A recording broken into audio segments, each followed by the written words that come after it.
Stop, I don't look like that. I don't do the titty thing. Stay doing that.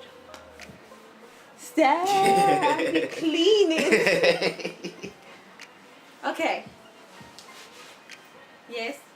Good. All right. It's recording already? Yes. Oh. Bloopers. Okay. So, yes, this is a different setting because it takes me forever to get back there, so I'm just tired of doing it. So I'm just going to sit up here like so. Today I'm going to talk about... I started this video with, I think, different hair and a different outfit. And the camera cut off, so we're just going to start it over because I don't know what it caught. So what this video was about was terminology, vocabulary, baby words that you'll need to know or you will come in contact with when you are prego. This shirt used to fit me about 2 weeks ago. I don't know what happened. So, okay, first one, baby drop. So when I'll read the Wikipedia typed answers, the Google description. Baby drop, when a baby's head moves down, lower down into the pelvis, ready for labor. It usually happens towards the end of pregnancy, which is, and I think it gives you about 2 to 4 weeks until you should have the baby. So my baby has dropped, which means her head is here. So anytime now, we can come out because I'm tired of this. Okay, next word, breech.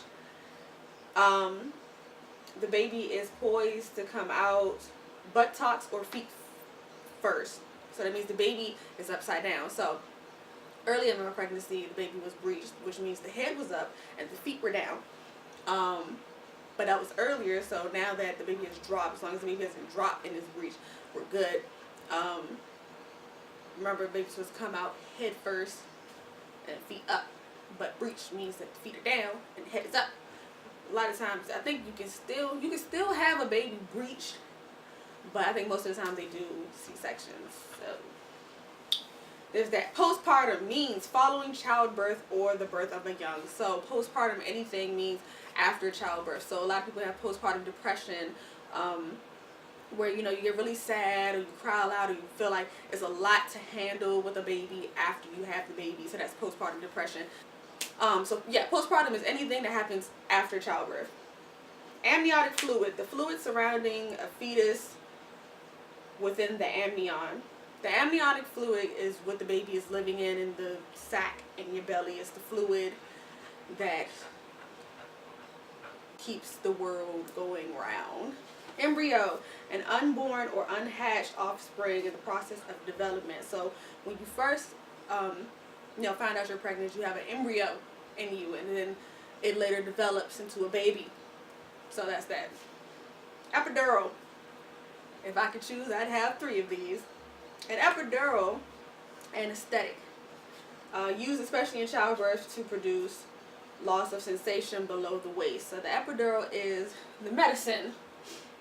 Explain this to you. This is the medicine that you need. No, you don't need it. So a lot of people say it's not the natural way to get pretty much, I don't want to say stoned, but just drugged up so that you can't feel anything when you're giving birth.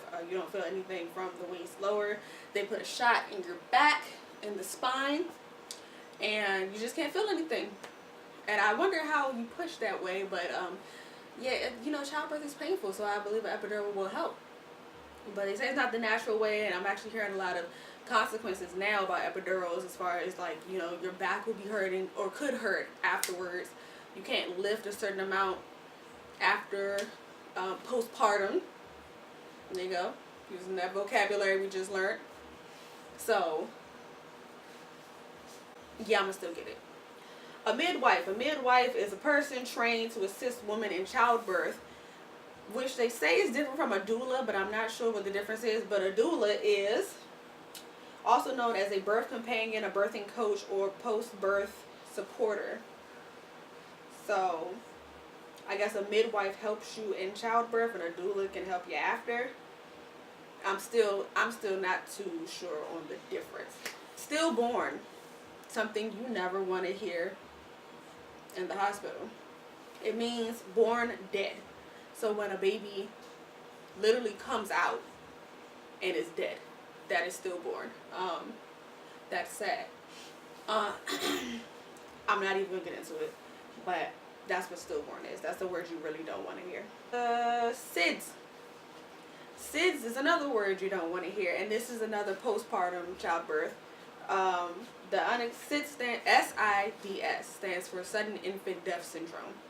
It means the unexplained death, usually during sleep, of a seemingly healthy baby less than a year old.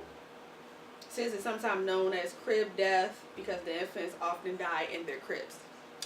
I'm not even gonna get into that either. It's just your baby could just die and we don't know why, and it just SIDS. And somebody should stop that or try to fund that. And my last word is going to be ultrasound.